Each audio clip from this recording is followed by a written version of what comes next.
दिल्ली में हुई सोने की ईंट की लूट के मामले में पुलिस ने एक नाबालिग समेत 2 बदमाशों को पकड़ा है। देहरादून के एक ज्वेलर की कार से उड़ाई गई सोने की 3 ईंटें भी बरामद कर ली गई हैं।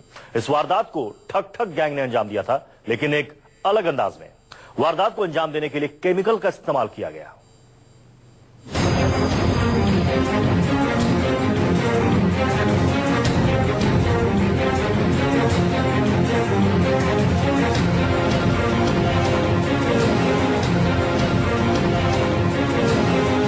24 घंटे के अंदर 90 लाख का सोना लूटने वाले बदमाश पुलिस के शिकंजे में आ गए। 26 तारीख की सुबह 9:58 राजकोट के धोराजी शहर में मुथूट फाइनेंस के इस ऑफिस में 3 लुटेरे घुसे और बंदूक की नोक पर ऑफिस में रखे 90 लाख का सोना लूटकर फरार हो गए।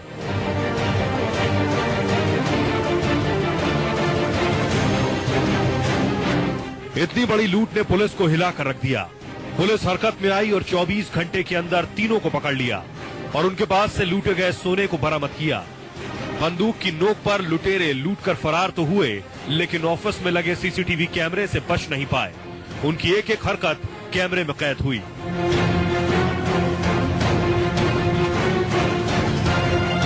तस्वीरों में आप देख सकते हैं 3 बदमाश हाथ में असलहा लेकर इस बैंक में घुसते हैं। एक बदमाश काउंटर पर मौजूद स्टाफ के करीब जाता है और फिर दूसरा टेबल पर पैर रखकर सीधे अंदर दाखिल हो जाता है। बदमाशों के हाथों में रिवॉल्वर और चाकू है। बैंक में एक महिला भी दिखाई पड़ रही है, जिसे बैठ जाने का आदेश देता है और फिर चाबी लेकर बैंक के तहखाने की तरफ चला जाता है और तिजोरी में रखे सोने को साथ लाए बैग में भरता है और सभी वहां से फरार हो जाते हैं।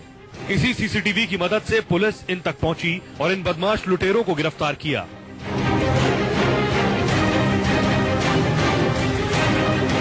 ठाणे के गोल्ड फाइनेंस कंपनी में तो चोरों ने ऐसा कह ढाया कि कई सालों तक कंपनी के इस ब्रांच और ग्राहकों को नींद नहीं आएगी। आप सामने से इस इमारत को देख रहे हैं, अब पीछे से देखिए। पीछे वाली दीवार में एक बड़ा छेद है। पूरी दीवार को चोरों ने तोड़ डाला और एक ऐसा रास्ता बनाया जो सीधे फाइनेंस कंपनी के लॉकर में जाता है। इसी रास्ते से होकर चोरों ने 30 किलो सोना गायब कर दिया। उल्लासनगर के कैंप 4 इलाके में मणप्पुरम गोल्ड फाइनेंस का ये ऑफिस है। यहाँ पर कई लोगों का सोना गिरवी रखा गया था। लुट गए सोने की बाजार में कीमत 7.5 करोड़ बताई जा रही है। बीच बाजार में बने गोल्ड फाइनेंस ऑफिस से इतनी बड़ी चोरी होने से इलाके में सनसनी मची है। नोटबंदी के बाद से लगातार सोना चोरी होने की खबरें आ रही हैं। गोल्ड फाइनेंस कंपनी सबसे ज्यादा चोरों के निशाने पर है। हालांकि ठाणे मामले में कंपनी के वॉचमैन की मिलीभगत की खबरें भी आ रही हैं, क्योंकि इस वारदात को गार्ड के रहते अंजाम दिया गया है। दिल्ली से जावेद के साथ अमजद, ठाणे न्यूज़ 24।